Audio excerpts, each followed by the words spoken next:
Daniel Sotio, je suis très heureux de vous revoir, même si c'est cette fois-ci par Zoom interposé et pas dans un de vos nombreux postes dans le monde, puisque n'oublions pas que vous avez été délégué de la communauté française de Belgique dans différents continents, au Québec, au Sénégal, en Roumanie, pour les trois endroits où je vous ai un peu observé ou suivi, où on s'est rencontrés. Mais cette fois-ci, nous nous rencontrons pour parler d'autre chose qui sont les 40 ans de Igloo, Igloo Records et également de la Sowarex. Alors, ce sont tous des noms qu'il faudrait peut-être essayer de déterminer et d'expliquer pour ceux qui ne les connaissent pas encore. Alors, première question, Daniel Sotio. Je sais que vous l'avez raconté souvent, mais c'est une tellement belle histoire. D'où vient cette dénomination Igloo pour une maison de disques, disons, pour un label de discographie? Mais, en fait, Igloo, ce fut d'abord le nom d'un petit journal que nous avons fait à quelques-uns au moment où nous étions élèves à l'Athénée royal de Gosselies. Et on s'était dit à quelques-uns, on est dans le mouvement 68, évidemment, hein, on est en 69-70 et on décide de faire un espèce de petit fanzine. Alors le premier, c'était écrit à la main et avec du papier carbone. J'ai vu que Avec c'était un tirage illimité, ce qui est Oui, très, très oui, difficile. illimité puisque c'était à la force du poignet. Et après, ce fut avec du rhéonotypage, stencil et autres. Enfin voilà, c'était une petite aventure de jeunes où on publiait ce qui nous passait par la tête, des dessins, mais aussi on recopiait des textes qu'on aimait bien. Je me souviens de plusieurs textes d'Henri Michaud qui furent ainsi recopiés sans son autorisation et comme ça diffusé à quelques exemplaires auprès de nos amis à ce moment-là. Donc ça, c'est l'aventure scolaire, et cette aventure scolaire forcément s'arrête quand je quitte le lycée pour Bruxelles, pour l'université. Et à la fin de l'université, plus ou moins, lors d'une soirée avec un ami, Jean-Paul Ganty, il me dit tout son désir d'avoir un enregistrement sonore. Il a pris contact avec les maisons de disques en place et qu'aucune d'entre elles ne souhaite réaliser ce disque. Déjà, les disques d'artistes minoritaires, c'est pas facile, la poésie, c'est encore plus compliqué. Et Jean-Paul Ganty est un récitant, hein, un acteur Un récitant, acteur, pas de la musique. non, oui, tout à fait. Et je lui dis comme ça, bah, écoute, faisons ce disque. Et c'est comme ça qu'on va lancer l'aventure d'Igloo Records à ce moment-là, et non plus le fanzine. Ce qui est amusant, c'est, et ça je me demanderai toujours pourquoi, parce que en fait, le questionnement de Jean-Paul est par rapport à un enregistrement qu'il ferait lui, et pas de lancer une maison de disques ou une collection de disques, loin s'en faut. Mais néanmoins, dès le moment où on se met à réaliser le disque de Jean-Paul Ganty, je me dis qu'il faut une structure, une petite structure, mais une structure, et donc on crée une ASBL. Se pose la question du nom, et c'est à ce moment-là que par une espèce d'effet de mémoire et un effet de bon souvenir, je reprends le nom du fanzine du lycée, et voilà pourquoi Igloo. Néanmoins, après, il fallait une certaine pertinence, et quelqu'un comme Alain Géronès, à qui on a demandé, donc qui est un artiste plasticien qui était professeur à l'ERG et malheureusement décédé aujourd'hui. Alain va concevoir le logo d'Igloo et il va trouver un sens, il va nous donner un sens par rapport à la musique, par rapport à cette aventure du disque. D'abord en inventant un logo où l'igloo est au centre et donc ça crée un effet visuel intéressant au niveau du vinyle. Et en plus en imaginant l'igloo comme un lieu de protection où la chaleur de la musique peut retentir face à un extérieur qui est parfois un peu tristouné de variété et de froid et moins de cette chaleur que nous avons. Voilà. C'est comme ça que Igloo a pris son envol. On est en 1978. Ce que vous n'avez pas dit, c'est que le premier mot igloo est né à partir du hasard un peu Oui, surréaliste c'est vrai, d'un oui, jeté. Donc exact, le exact. hasard a présidé au départ d'une destinée de Oui, plus tout à de fait. 40 C'est ans. vrai que j'aurais pu ajouter ça, c'est Voilà, quand c'était ce point-là, ce point de départ-là que je trouvais très amusant on et était qui, fort influencé quand on était au lycée par le mouvement surréaliste et même peut-être plus encore par le dadaïsme qui avait plus encore de consonance chez nous. Et donc, on a utilisé un jeu surréaliste pour trouver, où le hasard se mêle à la poésie, où la poésie se mêle au hasard. je fais une petite parenthèse ici dans le monde du surréalisme pour indiquer quand même, parce qu'on va aussi faire un portrait de Daniel Sautio pendant cet entretien, pour indiquer quand même que vous êtes aussi l'auteur d'un ouvrage qui est un vrai collector consacré à Achille Chavée, qui est une espèce de livre boîte dans laquelle se trouvent différents objets reliés à Achille Chavée. Racontez-nous brièvement ce qu'on y trouve dans ce Achille Chavée. Donc, c'est un livre-objet, effectivement. Il y a un petit livre dedans, lui, de format traditionnel, mais avec plein d'objets recopiés. Donc, on trouve un carton de bière, parce que Chavet aimait bien écrire ses aphorismes sur des cartons de bière dans les bars et cafés de la Louvière. On trouve des facsimilés de lettres, on trouve toute une série de documents comme cela. Et puis, bon, il y a le boîtier proprement dit, avec des dessins qui ont été faits par Lionel Vinch, qui a prêté sa plume et son encre et qui a superbement interprété Achille Chavée au départ d'un certain nombre de documents photographiques qu'on lui avait donnés. Et il y a un enregistrement de nouveau avec différents comédiens qui disent des poèmes de Chavet, plus la voix de Chavet d'ailleurs sur cet enregistrement. Les comédiens sont de nouveau Jean-Paul Ganty déjà cité et Von Sivers qui prête sa voix au poème de Chavet. Et alors, il faut bien se dire que, puisque vous parlez de cette période, tout ça, ce petit monde se côtoie en permanence. Comment j'arrive à Achille Chavée? Parce qu'à l'Atelier royal de Gosselies, il y a un poète qui s'appelle Jacques Viéville. Jacques Viéville, de son nom de plume, de son nom Delporte, qui fait partie de la fratrie des trois Delporte, avec Paul Lucas, Charles Delporte le peintre et Jacques Viéville le poète qui a écrit des textes absolument extraordinaires. Le naufrage est un texte absolument merveilleux, d'une inspiration totale. Et Jacques est enseignant à l'atelier de Gosselies, à l'école section primaire, et il monte ses textes en spectacle. Et c'est là qu'il engage deux jeunes comédiens pour réaliser ces spectacles, dont Jean-Paul Ganty. Voilà comment tout se mêle facilement, comment je rencontre Jean-Paul Ganty, comment Jacques Viéville me parle d'Achille Chavée. Jacques écrit d'ailleurs un texte absolument superbe au moment du décès d'Achille Chavée, dont la première phrase est Achille Chavée, tu n'es pas mort, etc. Et avec Jacques, je vais passer des heures dans les archives des journaux de la région de Charleroi à retrouver, à photographier, à rephotographier des photos de la guerre d'Espagne, puisqu'il va monter un spectacle autour d'Achille Chavée, après son décès donc, et il y a toute la séquence évidemment des brigades internationales qui fait qu'on a besoin de travail d'illustration et qu'on va passer donc 16 heures à trouver ça. Voilà comment je découvre plus Chavée que je connaissais assez vaguement avant ce travail, que j'ai beaucoup plus étudié grâce notamment aux amis d'Achille Chavée de la Louvière, au Délibule, à toutes ces personnes qui l'ont connu et qui m'ont fait l'amitié de me donner beaucoup de documents pour pouvoir réaliser ce livre-objet. Très bien. Fermons la parenthèse Chavet en Fermons la invitant parenthèse. ceux qui nous écoutent à relire Chavet et à le Oui, redécouvrir. oui, tout à Et fait. revenons donc à Igloo en 40 mouvements. Alors, c'est un livre qu'on peut lire, on peut y entrer de multiples façons. C'est un livre presque encyclopédique. C'est aussi un beau livre dans les catégories de librairie.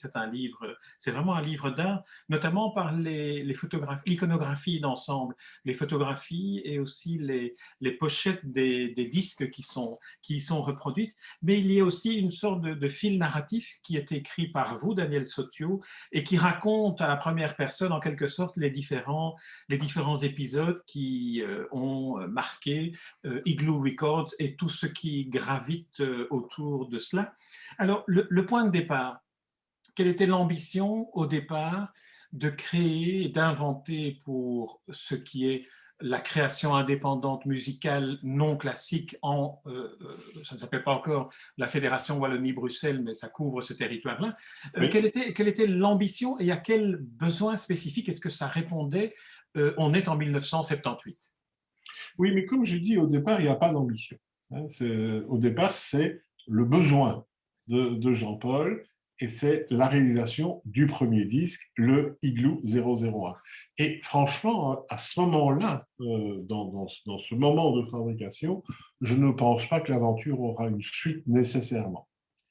Et puis, quelques mois plus tard, par d'autres amis, je rencontre un personnage assez extraordinaire qui s'appelle Arthur Petronio, qui est déjà âgé de plus de 80 ans quand on se rencontre en l'été 79. Et Petronio a inventé une expression particulière qu'il appelle la verbophonie et qui conjugue le fait que Petronio, lui, est un musicien classique, qui a dirigé d'ailleurs le conservatoire de Reims, donc il a un bagage de compositeur et en même temps un bagage de poète.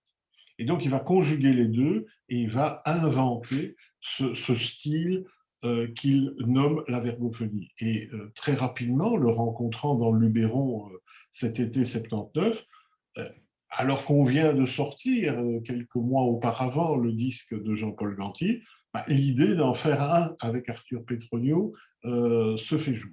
Et donc se met en route très rapidement, puisque dès l'automne, en octobre-novembre, je retourne en Provence et on met en chantier la production discographique.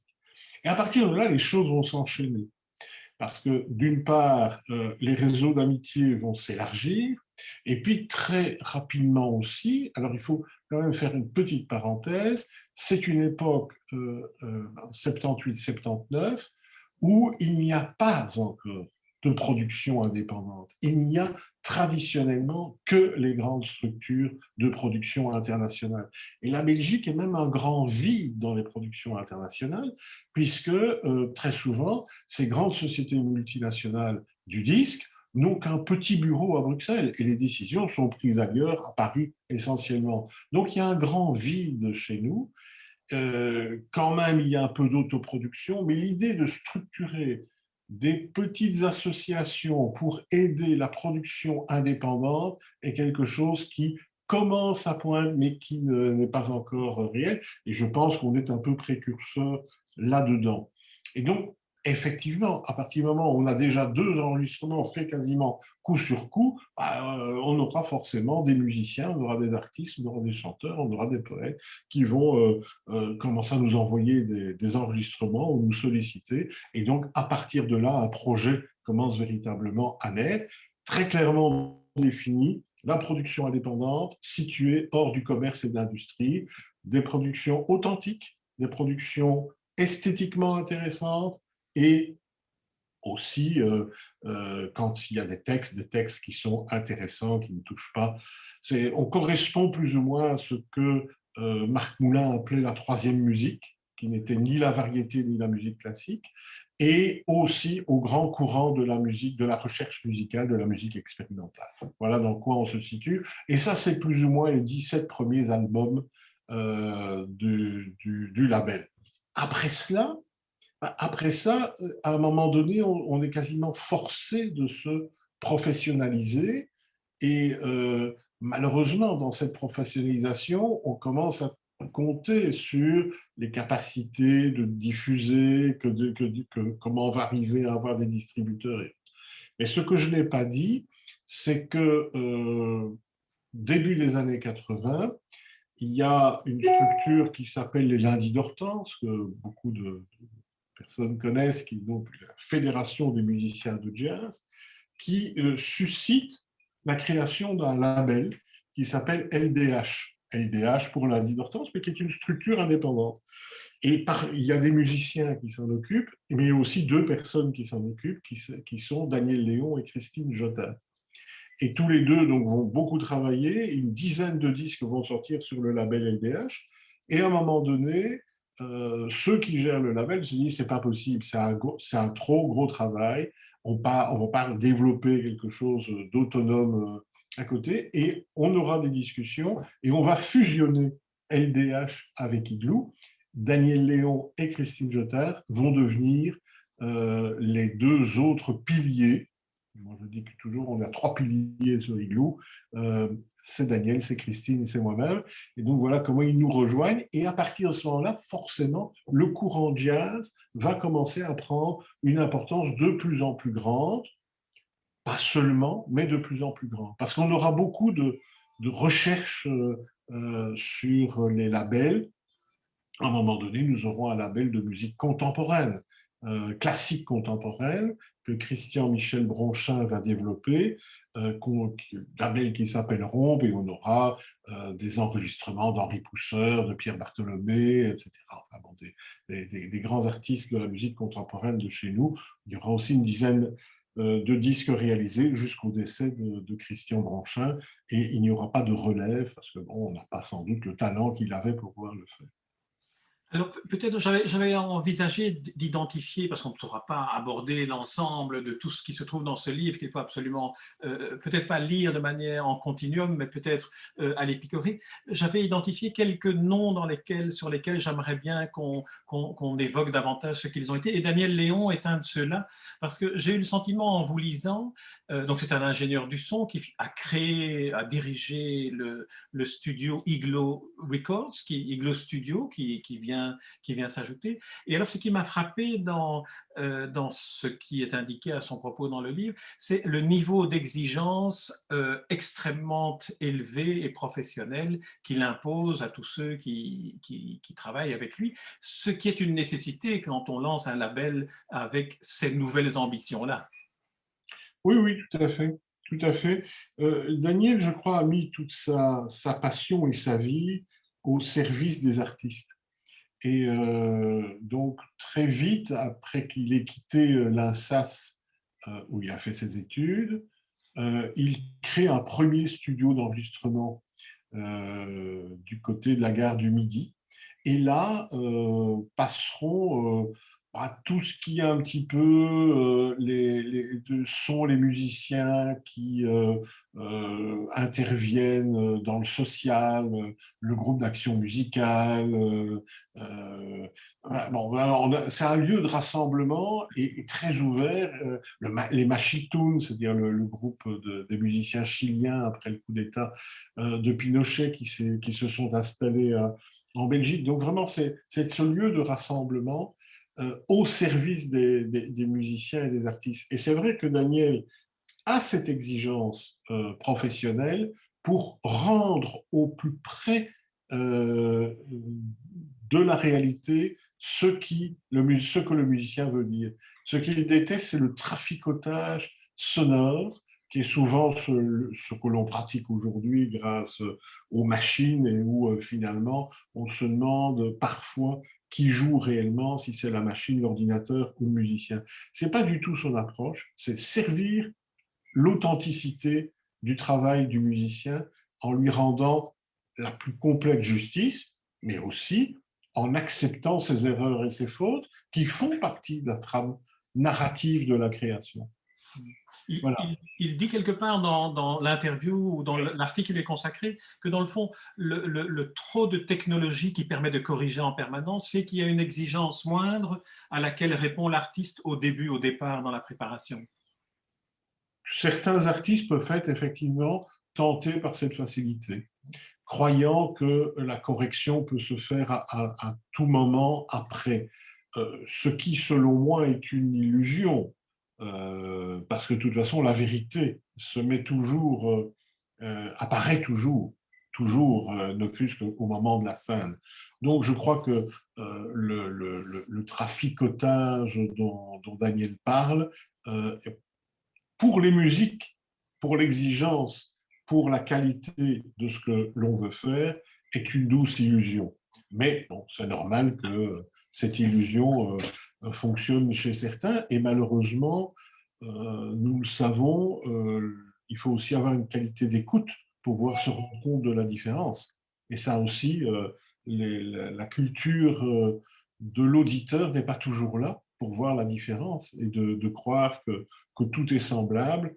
Ça n'est pas toujours une bonne chose, sachant en plus que de plus en plus on utilise non plus des enregistrements de qualité, je pense, sur CD, qui est quand même vraiment un bel objet qui rend clairement le son au plus près de ce qu'il est au moment de l'enregistrement et du mixage. Mais quand on passe au mode streaming ou avec des compressions qui sont fortes, on est de plus en plus éloigné de cette qualité et où effectivement le bricolage semble passe beaucoup mieux que ce qu'il n'est réellement. Donc ça, c'est effectivement aussi l'évolution technologique qui fait tricher dans les deux sens, au moment de l'enregistrement pour certains et au moment de la diffusion pour d'autres. En embrayant sur cette première abord de la nouvelle technologie, il y a un personnage que j'ai découvert dans ces 40 mouvements de Igloo qui m'a fort intrigué et que j'ai trouvé plein de charme technologique, qui est Gottfried Wilhelm Haas, qui a créé un Bellen Organ. C'était aussi une manière d'innover, et là c'était au tout début de Igloo, je pense. Gottfried, donc, qui est un Gantois, qui continue toujours aujourd'hui avec son studio Logos de travailler dans la création de la contemporaine, musicale contemporaine, animé pendant des années au Palais des Beaux-Arts de Bruxelles, durant le week-end, des rencontres autour de la musique expérimentale. Et il diffusait ou l'invitait des musiciens. C'était un moment assez magique dans cette salle des sculptures telle que Cortal avait imaginé. Et donc, on est devenus amis, proches, et il m'a proposé ce projet. Alors, ce projet, Ben de l'Orgueil, a deux faces, comme tous les 33 tours, mais elles sont très différentes. La première face est un enregistrement que Gottfried dit aléatoire, d'un appareil qui est autant esthétique que sonore, qui est donc un boîtier de 60-80 cm de large, à peu près la même chose en hauteur et une quinzaine de centimètres de profondeur, sur lequel, dans ce boîtier sur lequel il a mis une série de sonneries, différentes sonneries qui va de la sonnerie de vélo, la sonnerie d'école, la sonnerie de rue, une corne de brume, enfin toutes ces choses.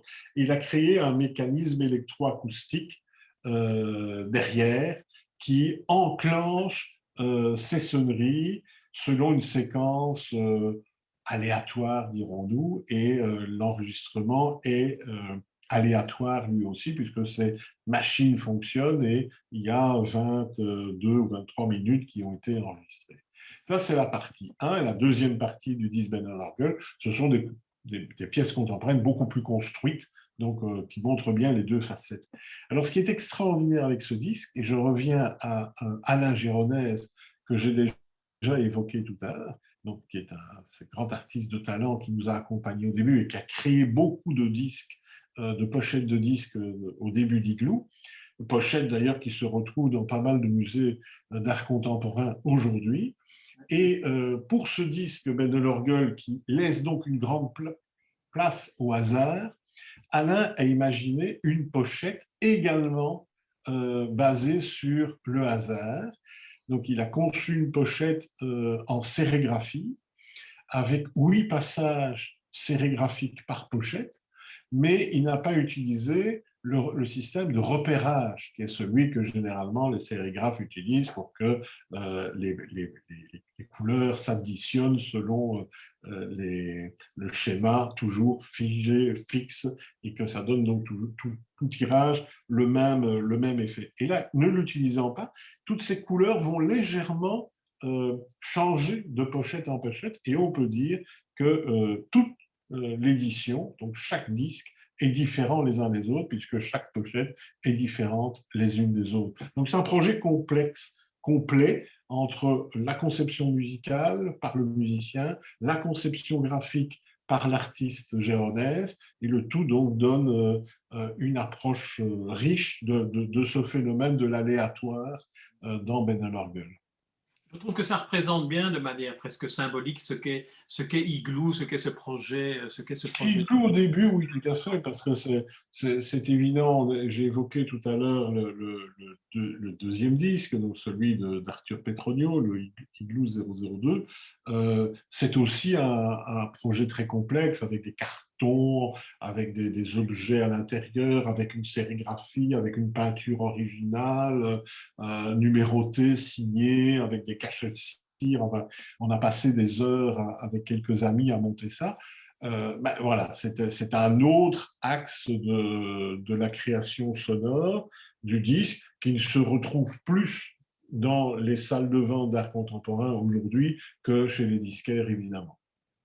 Mais cette approche presque artisanale, en tout cas très artistique, permet aussi d'identifier dans le fil narratif de l'ensemble du livre le sentiment que l'on traverse au travers des décennies, autant de technologies successives qui vont aboutir au mode de diffusion aujourd'hui du streaming, sur lequel on reviendra, mais il y a non seulement cette évolution technologique, mais il y a aussi une évolution, je dirais, institutionnelle, à savoir quelle est la manière dont la création musicale non classique peut être diffusée à une époque où les radios commencent à devenir des radios libres en parallèle avec les radios publiques, mais aussi tout ce réseau de distribution est organisé de manière différente par rapport à ce qu'on voit aujourd'hui.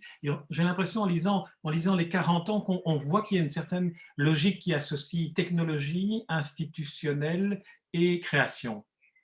Oui, oui, mais c'était en tout cas le sens du livre, c'était de raconter une histoire, mais pas seulement la raconter sur base des réalisations, la raconter sur base aussi de ce que ça représente comme projet culturel dans une société à un moment donné, en liant cela, effectivement, au bouleversement technologique que nous connaissons depuis les 42 ans aujourd'hui, quasiment, d'Igloo, puisque 78, maintenant 2021, ça fait plus de 40 ans. Et on a dû s'adapter à chaque fois à la logique technologique imposée par les fabricants.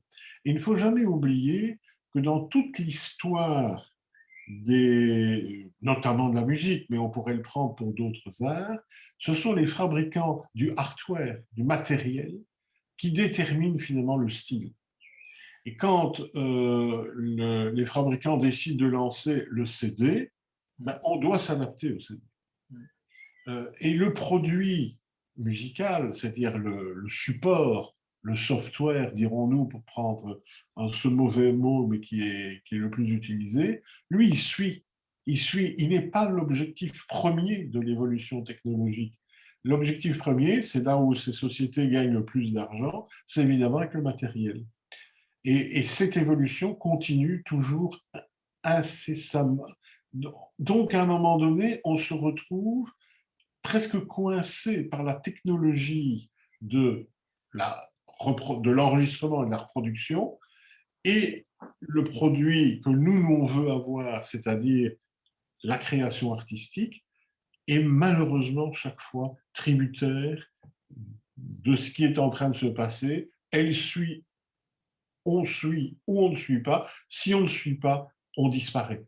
On peut disparaître. Et c'est exactement ce qui est en train de se passer aujourd'hui avec le phénomène du streaming que vous évoquiez il y a un instant, bien entendu, qui est le plus grand drame que la création musicale puisse avoir, parce que aujourd'hui, la grande majorité de la musique, et il n'y a jamais eu autant de musique, jamais eu autant de musique, et de capacité d'écouter autant de musique, mais la grande majorité de cette musique est écoutée sans qu'il y ait de paiement.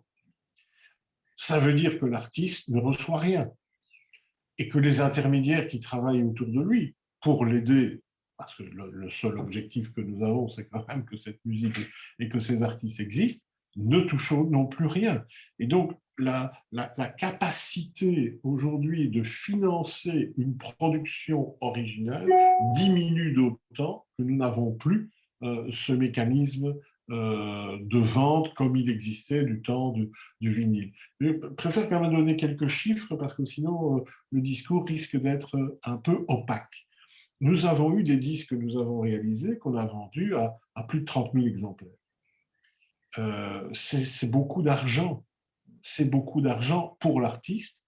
C'est donner aussi des moyens à notre association pour faire d'autres disques qui ne vendaient pas 30 000 exemplaires. Mais il y a eu de très, très beaux succès en jazz, en chanson et dans d'autres secteurs.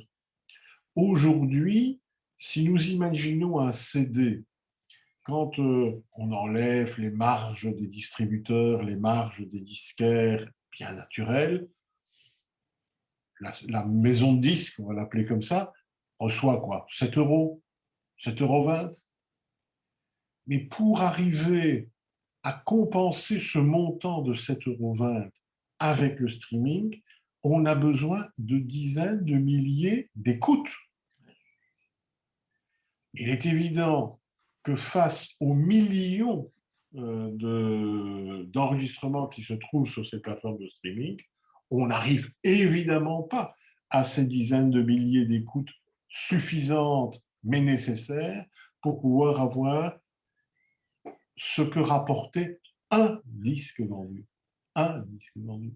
Alors on est face à un paradoxe total, c'est qu'aujourd'hui, quelqu'un qui habite en Moldavie, en Tchéquie ou en Indonésie peut avoir accès à des disques Igloo, peut écouter nos artistes de la communauté française de Belgique, de jazz, de musique plus expérimentale et tous les disques qu'on a cités jusqu'à présent, peut les entendre grâce au streaming. Mais ça, donc, la capacité de diffusion est énorme, la capacité de retour financier est atrocement faible. Donc là, on a un vrai souci pour maintenir une création dans les pays. Et si on ne veut pas tomber dans uniquement le système des grands artistes qui ont un pouvoir de séduction énorme parce qu'ils font le buzz, parce que, c'est-à-dire, je ne les rejette pas, je dis simplement c'est un autre type de travail, tout à fait acceptable, mais c'est un autre type de travail. La survie sera difficile. Est-ce qu'on ne revient pas d'une certaine manière, et c'est une réflexion qui me vient en vous écoutant, est-ce qu'on ne revient pas d'une certaine manière à la situation dans laquelle se trouvaient dans les années 70 les producteurs indépendants de disques de qualité qui ne trouvaient pas de diffuseurs, puisque les radios publiques qui existaient à l'époque, officielles, ne diffusaient pas. Aujourd'hui, c'est la pléthore de possibilités de diffusion qui interdit une redistribution des droits d'auteur ou une rémunération normale. Finalement, la conséquence économique pour le créateur est fort comparable, ou je me trompe? Non, pas du tout. C'est tout à fait ça. Et le phénomène de concentration qu'on avait fin des années 70 autour de quelques grosses maisons de disques qui s'accaparaient l'essentiel du marché, on peut dire aujourd'hui c'est la même chose, à part que ce ne sont plus seulement des maisons de disques, ce sont des plateformes de distribution et de diffusion, mais qui ont effectivement le même sens hégémonique que ceux qu'on décrivait fin des années 70 face à une grande structure de production du country. Oui, c'est la même chose. Oui, c'est la même chose. Sans doute plus aggravée encore. Parce que à l'époque, une production indépendante pouvait exister, en tout cas partiellement, sur le marché local et avec une capacité d'accès direct au marché local par un certain nombre de disquaires très actifs, très militants, qui prenaient ces productions, par le réseau de la médiathèque, pour en citer un autre, qui créait aussi une très belle diffusion, par des médias, en ce y compris le service public, où il y avait des émissions de curiosité qui diffusaient des choses alors qu'aujourd'hui, on est plus dans des radios formatées avec des playlists et l'indépendance des programmateurs est de plus en plus faible parce qu'il faut correspondre à une ligne d'antenne. Et malheureusement, vous l'avez cité tout à l'heure, les radios locales aujourd'hui sont rentrées dans le moule à quelques exceptions près, mais pour la majorité, celles qui font le maximum d'audience, les audiences les plus importantes, sont dans le même concept de programmation. Donc oui, le problème est gigantesque. Et sur les plateformes de streaming, on a parlé un petit peu, enfin, j'ai parlé un petit peu de la problématique de la rémunération. Il faut ajouter la problématique de la documentation. Comment on apprend ce qu'il y a sur les plateformes? Quel est le mécanisme d'information? Alors, on peut toujours répondre, les gens n'ont qu'à chercher. Facile.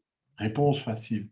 On peut aussi imaginer, et c'est vrai dans d'autres productions artistiques et pas seulement artistiques, qu'on oblige les plateformes à dire qu'il faut des mises en évidence d'artistes locaux selon des quotas qui seraient définis dans un contrat entre ces plateformes de distribution et les pouvoirs publics. Ce sont des exemples, mais si on n'arrive pas à cela, on est bien clair sur la conséquence, c'est la disparition programmée de pans entiers de création.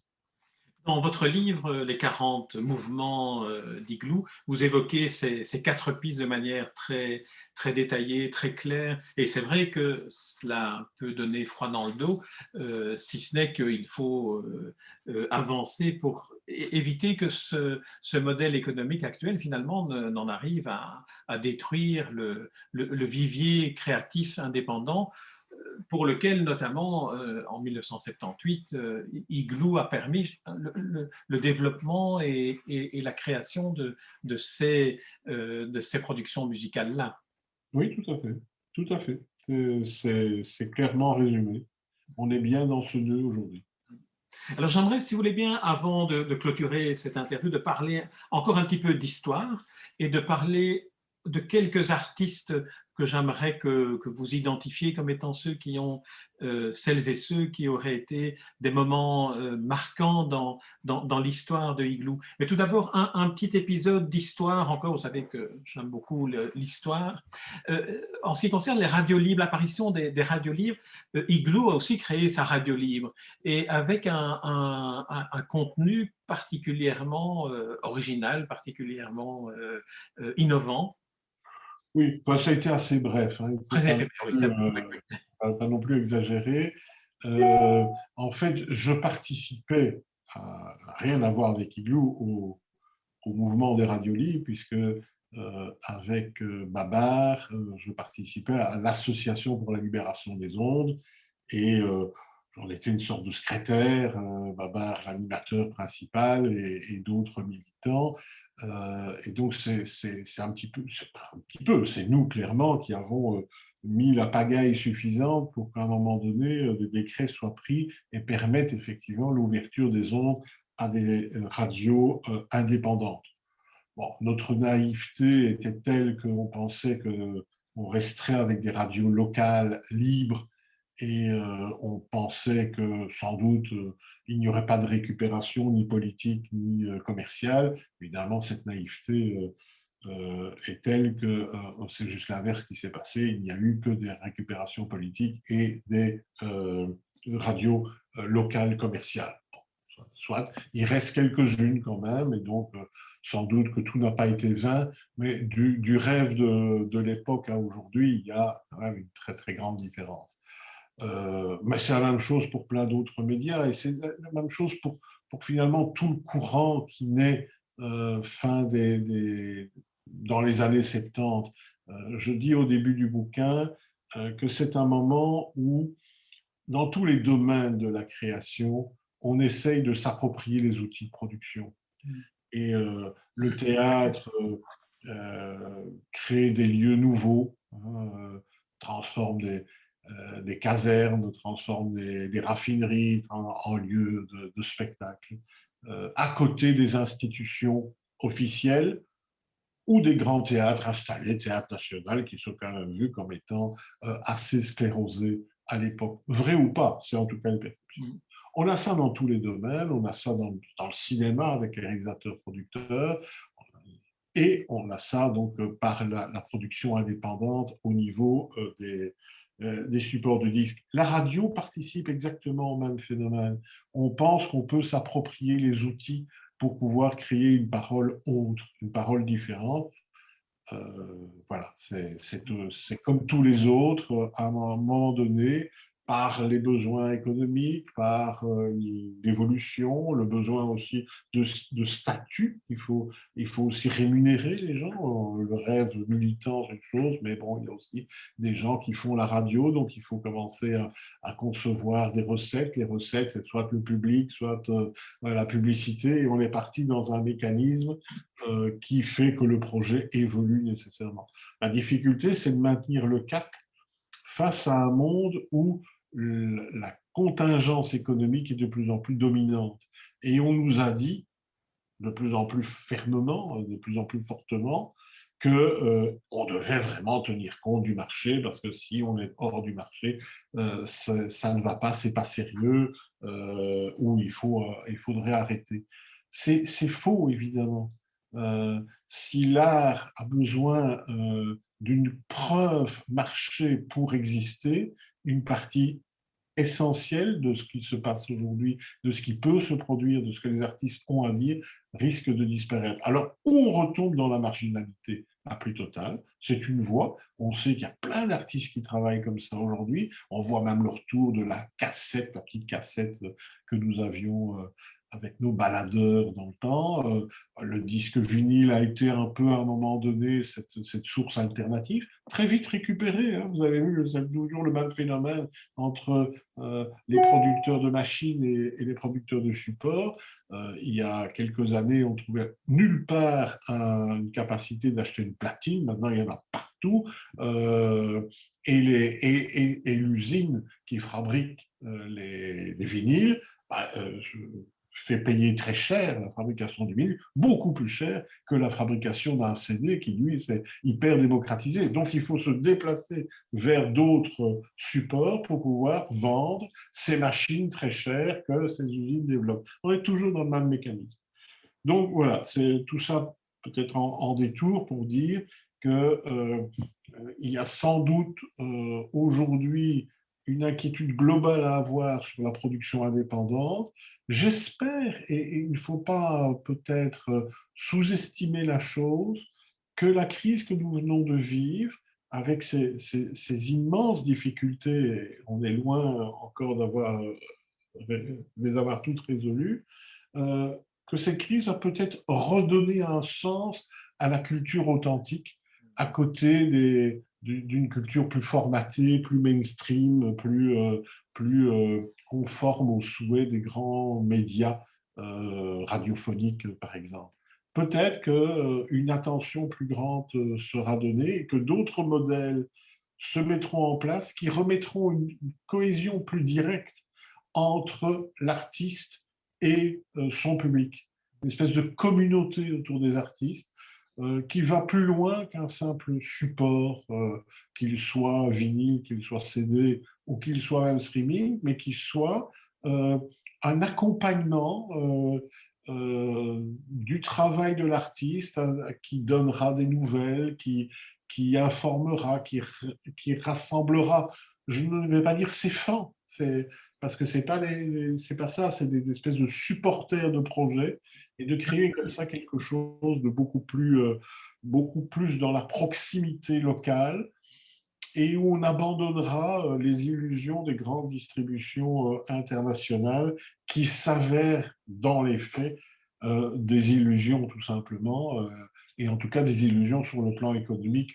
Ça, je l'ai dit tout à l'heure et je le répète.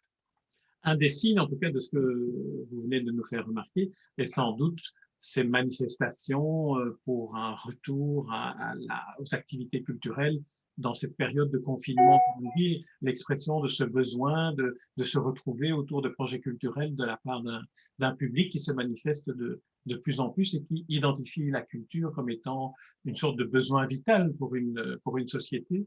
Peut-être que là, on retrouvera aussi une énergie retrouver l'inspiration. Oui, mais ce qui est intéressant pour moi, je pense à ce qui s'est passé l'été dernier. Donc, il y a eu l'été dernier des petites manifestations culturelles en petits groupes avec les distances, le masque, etc. Et donc, on a réappris que des très belles choses pouvaient se passer dans des petites jauges de 30-40 personnes avec des artistes très proches du public. Euh, des formes qui ne sont pas les méga grands festivals qui rassemblent 60 000 personnes ou plus. Donc, je pense que ces formes plus locales, plus proches, plus authentiques, peuvent devenir une alternative et arriver à retoucher autrement et un plus grand nombre, mais par une multiplication de lieux. Et ça, je crois vraiment que ça peut être une voie, peut-être pas rentable pour tout le monde, mais en tout cas de diffusion et d'une réappropriation d'une expérience culturelle vivante et en même temps distanciée des méga-shows. Très bien. Daniel Sauture, je vous propose que ce soit sur cette perspective que vous ouvrez d'une création culturelle et d'un accès à la culture dans une proximité plus humaine, je dirais, que nous clôturions ici cet entretien qui aurait pu durer plusieurs heures encore. On aurait pu parler aussi de la revue Liaison que vous avez créée. Mais là, je propose qu'on en fasse un autre sujet d'interview et que cela me permet de dire à celles et ceux qui nous écoutent de se procurer le livre Les 40 mouvements de Igloo Records, qui est vraiment une sorte de plongée en même temps très ludique, très interactive, très intense et très engagée dans ce qu'a été la vie culturelle en Fédération Wallonie-Bruxelles pendant plus de 40 ans. Grâce à vous, Daniel Sotio. Ce que j'ai quand même envie d'ajouter par rapport au livre, si vous le voulez bien, c'est qu'en plus de tout ce que nous venons de dire et parcourir rapidement, il y a de très nombreuses interviews de musiciens et pas du tout dans le sens où on leur demandait de louer l'expérience extraordinaire qu'ils ont eue avec Igloo, c'est pas du tout ça. Mais ce que nous voulions faire, c'est aussi un témoignage de 40 ans de vie musicale dans le domaine essentiellement du jazz, mais pas que, parce que Igloo, c'est aussi la chanson, on n'a pas du tout abordé ce secteur-là. Moran, par exemple, pour ne citer qu'elle. Moran, bien sûr, dont on a fait le premier disque, William Ninker, chanteur wallon qui a eu un succès extraordinaire et qui nous a valu un disque d'or. Mais Claude Semal aussi, que nous accompagnons depuis des années, qui est un artiste absolument merveilleux que j'adore particulièrement et qui, par une écriture très précise, très belle, nous dit des choses sur notre monde qu'on n'entend pas ailleurs. Donc, il y a tout ce volet-là. Mais je veux dire que ces interviews, c'est quand même quelque chose de particulier, de survoler comme ça une histoire de 40 années au travers de la vie d'artistes que nous avons modestement accompagnés, parfois plus longtemps, parfois moins longtemps, parce que notre politique n'est pas d'enfermer un artiste dans des contrats d'exclusivité et de longue durée, c'est de laisser l'artiste évoluer, de l'accompagner quand c'est possible, de le suivre quand c'est possible, mais aussi d'être heureux. Je me souviens d'un jour de Claude Moran, parce que vous parliez d'elle, qui m'appelle en disant, voilà, on venait faire son premier disque, Daniel, mais écoute, j'ai une grande société multinationale, je ne vais pas citer son nom volontairement, qui me propose un contrat, qu'est-ce que tu en penses? Je lui dis, Claude, vas-y, vas-y, ce qu'ils vont te donner, nous ne pouvons pas te le donner. On a fait notre job, ça permet aujourd'hui que tu aies ça comme proposition, gardons-le. Et il y en a eu beaucoup d'autres qui ont eu le même type de démarche. Voilà, c'est ça, ça ce que j'appelle la famille Igloo, c'est aussi cette bienveillance et cette volonté d'accompagner tout en étant le plus rigoureux possible, ça c'est évident, de faire le travail le plus professionnel possible. Il y a toute une équipe qui travaille à cela au quotidien. Il y a 4 personnes qui sont engagées et qui essayent de donner, qui font et qui donnent le meilleur d'elles-mêmes. Je dis essaye parce qu'on vient de passer une période d'1 an et demi où on était plutôt dans l'essai que dans la capacité de répondre à l'ensemble de ce que l'on peut faire traditionnellement, mais c'est quand même grâce à ça qu'on peut arriver à mettre sur le marché national et international des enregistrements d'une part et des artistes, parce on produit aussi des concerts avec eux en Belgique, à l'étranger, au moment de la sortie d'un enregistrement, pour créer des mouvements d'intérêt. Et heureusement, nous avons encore pour ces artistes une presse écrite très attentive, et aussi un peu audiovisuelle, mais surtout écrite, qui suit cela et qui, particulièrement pendant le Covid, a été très attentive à ce qui se passait au niveau du monde artistique. Mais j'arrête parce que sinon je ne vais pas... Tout ça se trouve effectivement dans le livre, y compris au tout début du livre. Je trouve qu'il y a une lecture de 2 ou 3 paragraphes qu'il est essentiel de faire, qui est la description de l'objet social qui figure dans les statuts de l'ASBL Igloo et qui identifie bien que c'est une ASBL, donc qui est destinée à être une plateforme qui ne veut pas enfermer les artistes, qui ne veut pas les empêcher de se déployer une fois qu'ils ont pu bénéficier de cette capacité que Igloo leur donne de produire, d'exister. Et c'est ce qui fait l'originalité et la force et le côté indispensable de Igloo. Mais on aura peut-être l'occasion d'en reparler, mais vraiment dans le livre, tous ces éléments-là se trouvent très bien décrits, y compris des témoignages des artistes, y compris cette iconographie assez exceptionnelle de ce qui est parfois, effectivement, comme vous l'avez dit, des objets qui se retrouvent dans les musées d'art contemporain et plus seulement dans les bacs des disquaires, comme on dit. Ah oui, le travail iconographique et photographique en particulier, que Jean-Pierre Goffin a largement pris en charge.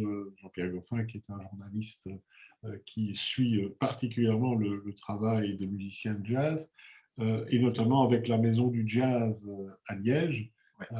nous ont sorti des documents rares. Et donc, on a des illustrations, des photos qui n'ont jamais été vues et qui donnent effectivement un autre regard sur les artistes que nous citons dans le livre. En tout cas, ce livre pourrait être aussi un formidable scénario pour un documentaire de création, long métrage qui aurait également des extraits musicaux. Enfin, ça serait vraiment une formidable entreprise. Peut-être c'est une idée que je vous glisse à développer. Pour les 50 ans, peut-être. Pardon? Pour les 50 ans. Voilà, très bien. Eh bien, on se donne rendez-vous dans une salle de cinéma pour visionner un documentaire sur Igloo. Merci, Daniel. On se verra d'ici là. Absolument. Merci Daniel Sotiu en tout cas et bonne continuation dans tous ces engagements qui vous tiennent à cœur et qui sont si importants et vitaux. Merci Daniel Sotiu.